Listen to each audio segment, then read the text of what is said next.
ये कार्यकर्ता सम्मेलन ये मेरे उन जाबाज साथियों का सम्मेलन है जो बेपनाह मोहब्बत करते हैं वो मुझसे और मैं उनसे। उसकी अध्यक्षता कर रहे विधानसभा के अध्यक्ष साहित्य प्रधान जी, समाजवादी पार्टी के जिला अध्यक्ष सुखबीर सिंह यादव जी, हमारे साथी ठाकुर कुलवंत सिंह जी, दुल्हे हसन मंसूरी साहब, शशिकांत गोयल जी, हरपाल सिंह जी, चेयरमैन जाहिद हुसैन साहब, डीपी सिंह जी, हाजी समीउल्लाह साहब, इनामुल प्रधान जी, रईस अलवी साहब, हाजी गफ्फार साहब, दिनेश प्रजापति जी, आफ्ताब सैफी जी, शहर अध्यक्ष हाजी अंसार साहब, सचिव जमशेद साहब, आसिफ खां साहब, सलार खां साहब, मनोज कुमार जी और साजिद हुसैन साहब, बीरभान सिंह जी, डॉक्टर शकील साहब और बहुत अच्छा संचालन कर रहे सजाउल भैया जी और सम्मानित बहुत से ऐसे साथी हैं। अगर मैं नाम लूँगा तो मेरा समय ख़त्म हो जाएगा, दिल करता है आज जज्जू के सामने, अपने अजीजों के सामने जो देश के हालात हैं, जो प्रदेश के हालात हैं और समाज पूरी तरह से सताया जा रहा है,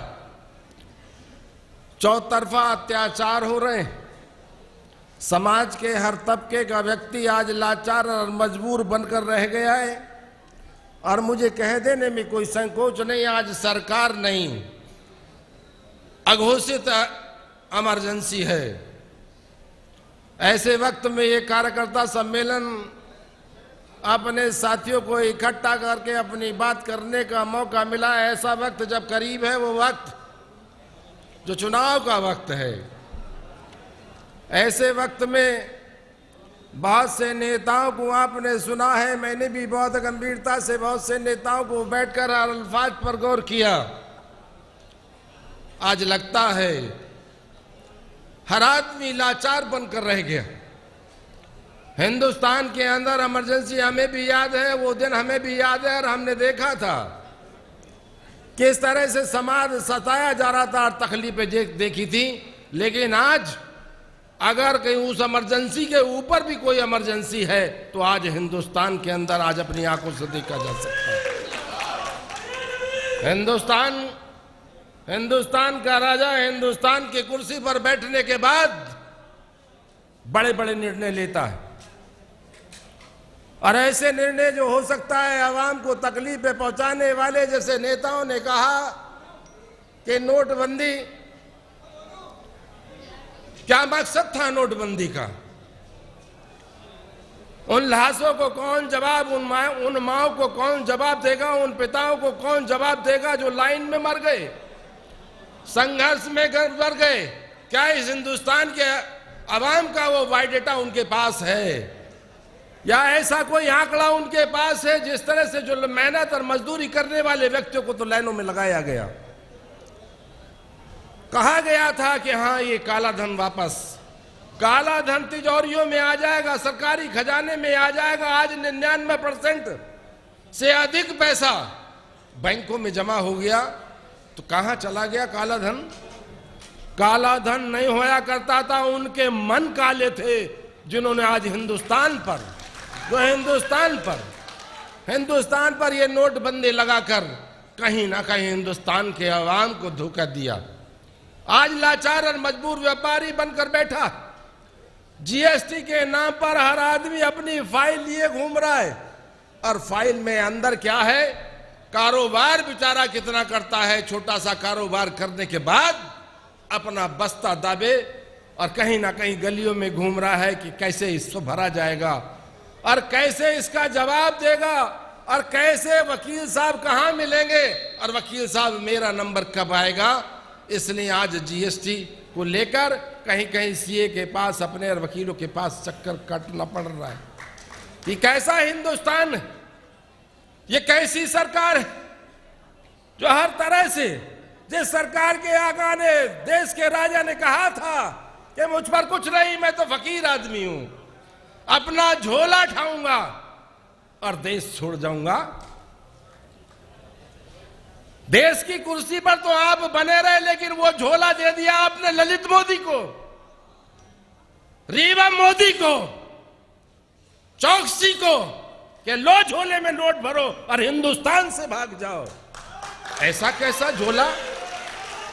नहीं पता था हिंदुस्तान के आवाम को, नहीं पता था कि आज हिंदुस्तान का पैसा और उस पर हक होगा उन उद्योगपतियों का, उन मोदियों का और उन गुजरातियों का जो पैसा लेकर देश छोड़ गए। कौन पूछता है? कौन देख रहा है? आज योजनाएं बनी उस सरकार की।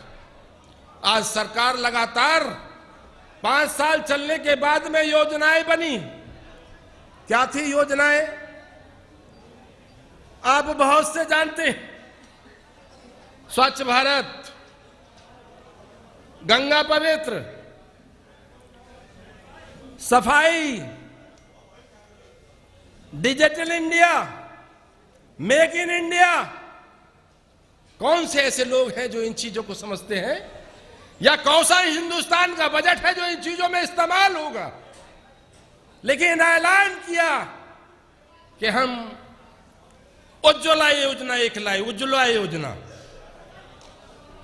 हाथ खड़े करके बताओ साथियों कि उज्ज्वला योजना के कनेक्शन किसके पास है?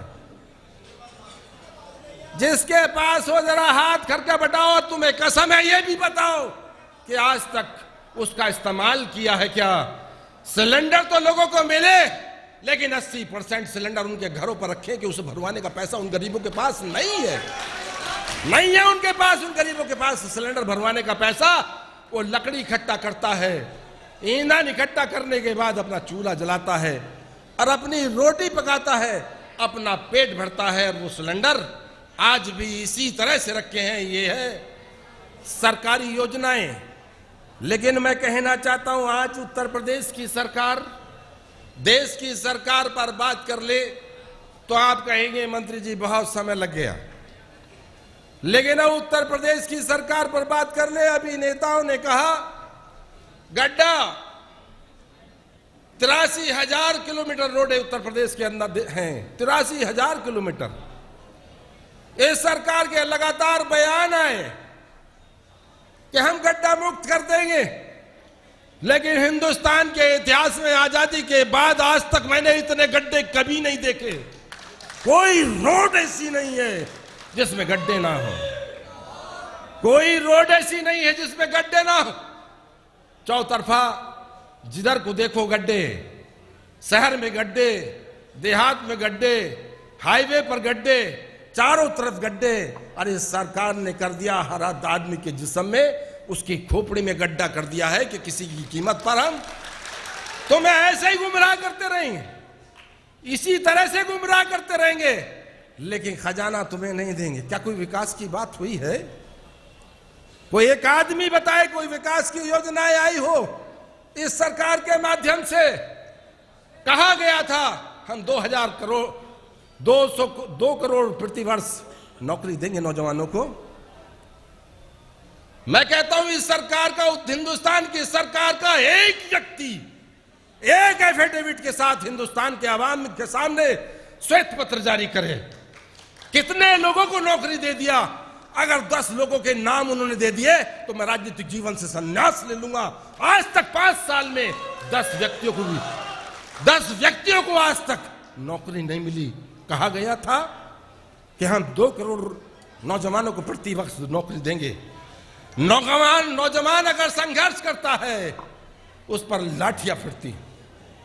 हमें याद है जब हम सरकार में थे, हमने 1,82,000 शिक्षकों को नौकरी दी थी। 1,72,000 शिक्षकों को नौकरी दी थी। हमने 2 लाख से अधिक शिक्षा मित्रों को हमने मानदेय दिया था वापस। हमने 55 लाख गरीबों को पेंशन देने का काम किया था वापस। कहां जा रहा है ये धन? कौन है ये धन का रखवाला? उत्तर प्रदेश की सरकार और जा कहां रहा है? अगर यहां से जाने के बाद अगर उत्तर प्रदेश में जाती हैं हमारी आशाएं बहनें, तो उन पर लाठियां बरसाई जाती हैं। हमारा किसान अगर जाता है तो उस पर लाठियां बरसाई जाती हैं। अगर फसलों की कीमत मांगने के लिए किसान जाता है तो उस पर लाठियां बरसाई जाती हैं। आज चौतरफा लूट और डकैती और हत्या और बलात्कार चरम सीमा पर नहीं, अराजकता है पूरे हिंदुस्तान में। उत्तर प्रदेश के अंदर अराजकता है, जंगल राज आज तक देखा ना था, सुना था, लेकिन आज जंगल राज अपने आंखों से देख लीजिए। मेरा कहना है कि जितेंद्र यादव नोएडा का मुठभेड़ में मार गिराया गया। हमारे यहां का मुजफ्फरनगर का सुमित गुजर मुठभेड़ में मार गिराया गया। नौशाद, मुस्तकीम, इलाहाबाद, अलीगढ़ के मुठभेड़ में मार गिराए गए। मेरे अपने जिले का नौजवान मनोज कुमार गुजर देहरा का मुठभेड़ दिखाकर पुलिस ने मार दिया गया। क्या है ये? आईएएस मारे गए, पीसीएस मुरादाबाद का भी मारा गया झांसी में। क्या है सरकार? इस तरह से कभी सुना है? मुझे याद है मेरे अमरोहा के रहने वाले लव कुमार आईपीएस हैं। एक जांच में गया था, सहारनपुर के अंदर एसएसपी थे, मैं भी गया था। गिड़गिड़ा रहा था उसका परिवार कि अगर ढोरों की साल में हम नहीं छुपते तो हम अपने घर में मारे जाते। ये एसएसपी के घर की स्थिति थी। ये मेरे जनपद के रहने वाले लव कुमार की जो एसएसपी आज है, एसएसपी की स्थिति कौन सुरक्षित रहेगा? विवेक त्रिपाठी दिन दहाड़े हत्या। क्या है ये? ऐसा राज सुना है कभी? क्या देखा है? हिंदुस्तान में आज हर आदमी, प्रदेश में आज हर आदमी लाचार और मजबूर बनकर रह गया है। सरकारें हमारी भी थीं। याद करिए वो वक्त कि किस तरह से चौतरफा विकास करने का काम किया था हमने। आज प्रदेश का कोई व्यक्ति याद कर ले कि विकास किसे कहते हैं। और आज इस सरकार से कहो क्यों मार रहे भाई? प्रदेश के मुख्यमंत्री से कहा, मुख्यमंत्री जी और तुम्हारे बस की नहीं है तो हमें बंदरों से निजात दिला दो। मुख्यमंत्री जी कहते हैं बंदरों से निजात मिल जाएगी, हनुमान चालीसा पढ़ो। हनुमान चालीसा पढ़ने को कह रहे हैं मुख्यमंत्री जी। उत्तर प्रदेश का आवाम हिंदुस्तान चालीसा जरूर पढ़ेगा, लेकिन तुम्हें भगाने के लिए पड़ेगा। अगर तुम्हारे बस की बंदर भी भगाने नहीं है, अगर तुम्हारे बस की बंदर भगाने भी नहीं है, तो हिंदुस्तान का, उत्तर प्रदेश का आवाम हनुमान चालीसा पढ़ेगा तुम्हें भगाने के लिए।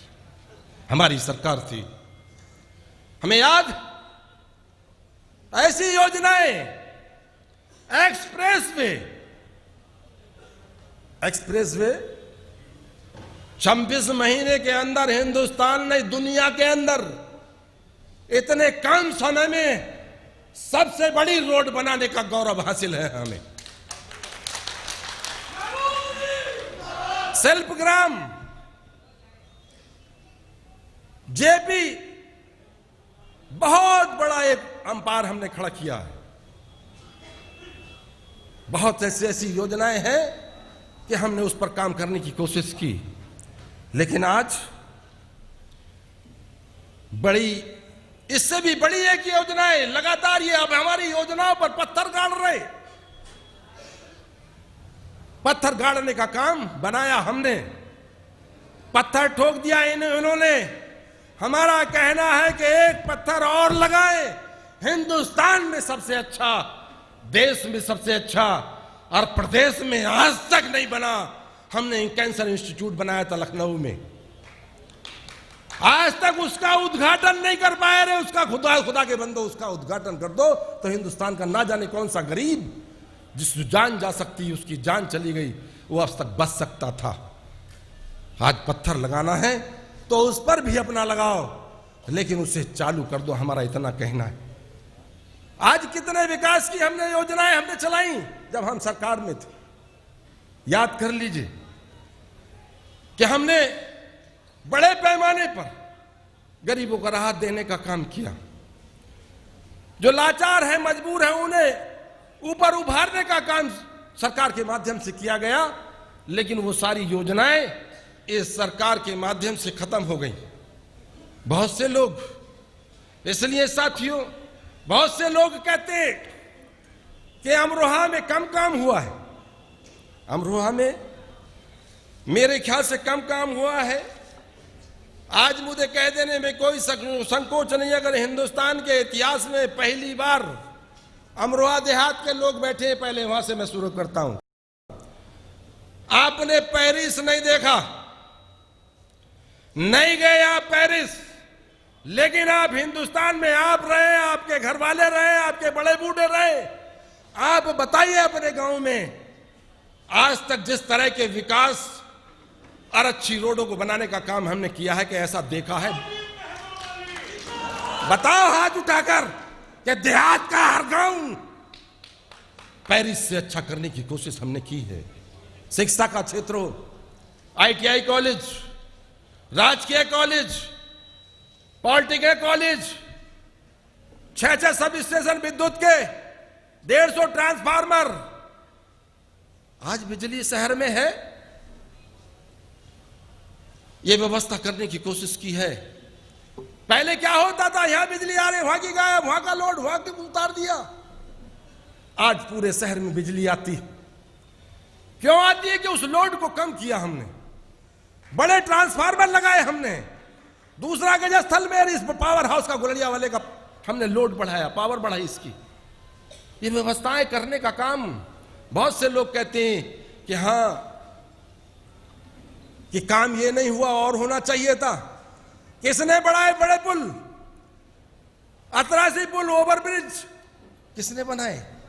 किसने बनाया बड़ा बस अड्डा? किसने बनाया? किसने बनाया स्टेडियम? इसके बाद बड़े स्टेडियम का नेताजी के वक्त का ऐलान हुआ था, जब नेताजी की सरकार में महबूब मंत्री था।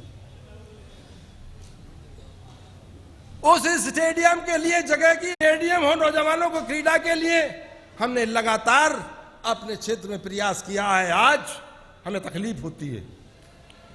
हमने 38 करोड़ में पानी की निकासी का इंतजाम किया था, अमरोहा को शहर से निकालकर पानी को, और हमने बान नदी में डालने की कोशिश की थी। आज तक ये कनेक्टिविटी नहीं कर पाई सरकार। 38 करोड़ लगाने के बाद ये सरकार कनेक्टिविटी नहीं दे पाई। नहीं है इसके पास धन। इसलिए साथियों, आज मेरा आपसे कहना है कि बहुत अध्यक्ष जी ने भी कहा, कोई मुल्क लोकतांत्रिक व्यवस्था बहाल हो उसमें नहीं चल सकता जब तक संगठन मजबूत ना हो। नहीं चल सकता। नेता एक गाड़ी है, लेकिन तेल का काम करता है संगठन। जब तक तेल नहीं पड़ेगा तब तक वो गाड़ी नहीं चल सकती। इसलिए संगठन पर आप पर बड़ी जिम्मेदारी, और बड़ी जिम्मेदारी आपको सौंपने के लिए कि आज ये सरकार में बैठे लोग मुंह बाए बैठे, कोई सोचता हो कि मैं फला संप्रदाय और फलाने जाति का हूं।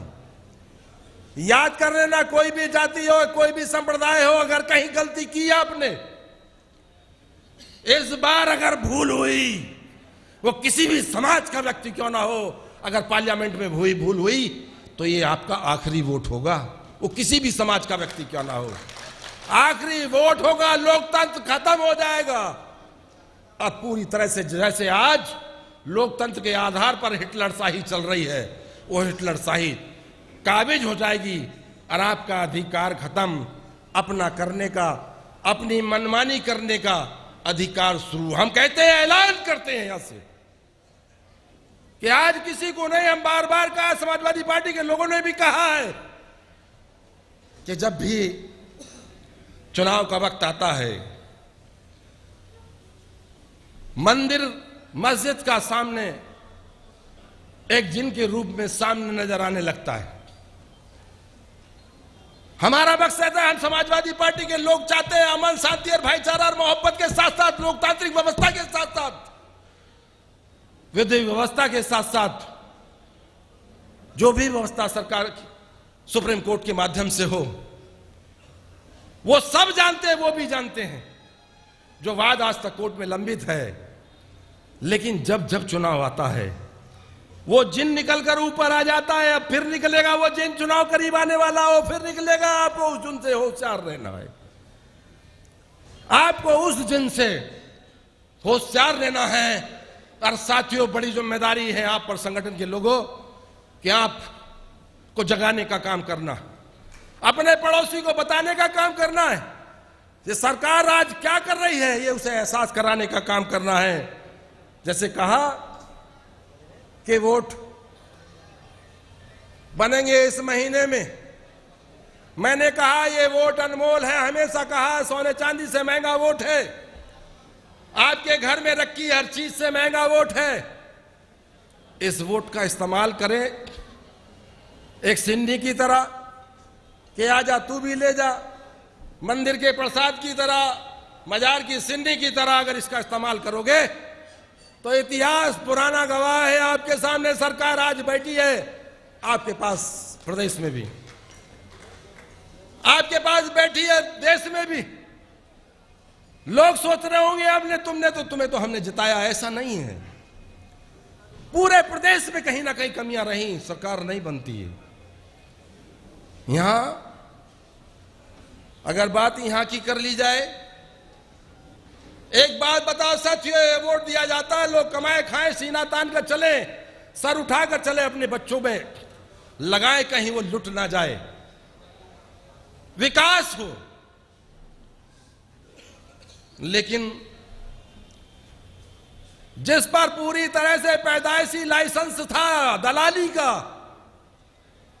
हमारे खिलाफ उन लोगों से पूछने वाला है कोई जिन्होंने वोट दिया, जैसे जिस पर लाइसेंस ही दलाली का था, परमानेंट दलाल, और वोट दिया था लोगों ने। अगर ऐसे कहीं भाई भतीजावाद, यारी, रिश्तेदारी और ताल्लुक का हुआ, इसी तरह से परेशानी झेलनी पड़ रही है उत्तर प्रदेश के अंदर आज। इसलिए मैं कहना चाहता हूं, एक साहब और लड़ रहे थे,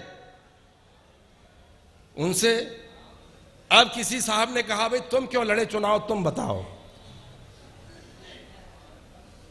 मैं इंजॉय कर रहा था, तुम्हारे वोट की कीमत इंजॉय के बराबर है, उनके हैसियत पता चलती है उनकी क्या है। इसलिए साथियों, पार्लियामेंट का चुनाव करीब और बहुत अहम चुनाव है।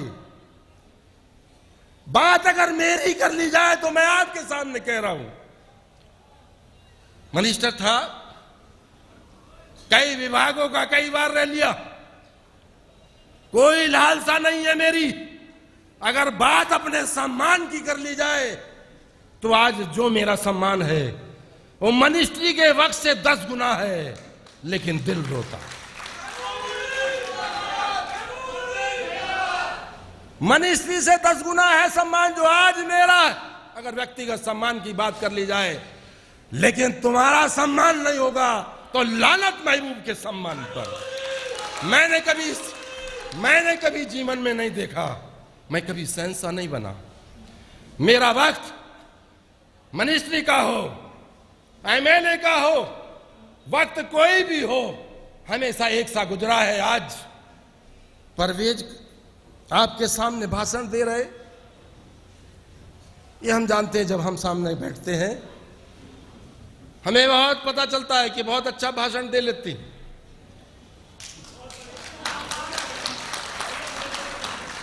हमने बहुत कोशिश की है, पढ़ा लिखा कर समाज के उस हर तबके के दुख को समझो जो तुम्हारा बाप अपने कंधों पर अपने दिल में लिए घूमता है। लेकिन कभी भी आज तक नेता बनने की नहीं, कार्यकर्ता की हैसियत से आप देखो। आप बताइए कौन सा आदमी है परवेज को एमएलए मानता? बताओ, एक हाथ उठा के बताओ। नहीं मानते।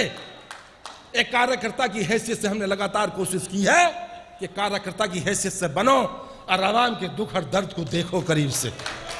आज उसी के उसमें लगातार तुम्हारे साथ खड़े रहते हैं। एक व्यक्ति बताओ जिसका परिवार खड़ा रहता हो। यहां मेरा भाई भी खड़ा है, परिवार के और भी लोग होंगे जो सुन रहे हैं मेरे। मैं कहना चाहता हूं कि आज पूरा परिवार समर्पित रहता है, और इससे ज्यादा और क्या हो सकता है? जिसने अपने आप को, अपने परिवार को, अपने बेटे को भी आपके सामने समर्पित कर दिया। और क्या चाहते हैं? और क्या चाहते हैं आप? और क्या चाहते हैं? आज वक्त चुनाव का आने वाला है, पार्लियामेंट के वक्त, चुनाव का वक्त आने वाला। खुदा के वास्ते मेरी इल्तिजा है आपसे कि कल जो है वो भूल जाओ। जो कल है उसे लक्ष्य बनाओ। किसी भी कीमत पर भाई भतीजा जातिवाद छोड़कर, बरादरीवाद छोड़कर, धर्मवाद छोड़कर, ऐसे लोगों को जो देश को तोड़ने वाले हैं, ऐसे लोगों को जो गुमराह करने वाले हैं, ऐसे लोगों का जिनका समाज से कोई वास्ता नहीं, मीठी बातें करके और कुर्सियां हासिल करने वाले हैं, उनसे जब छुटकारा मिल सकता है जब समाज का हर व्यक्ति इकट्ठा और संगठित होकर ऐसे लड़ाई को अपनी लड़ाई समझकर लड़ेगा। चुनाव में नेता का निर्देश होता है। बहुत से लोग कह रहे हैं कि हां मंत्री जी यहां तैयार हो जाओ, हम तुम्हारे साथ खड़े हैं। मंत्री हर वक्त तैयार रहता है तुम्हारी लड़ाई को लड़ने के लिए,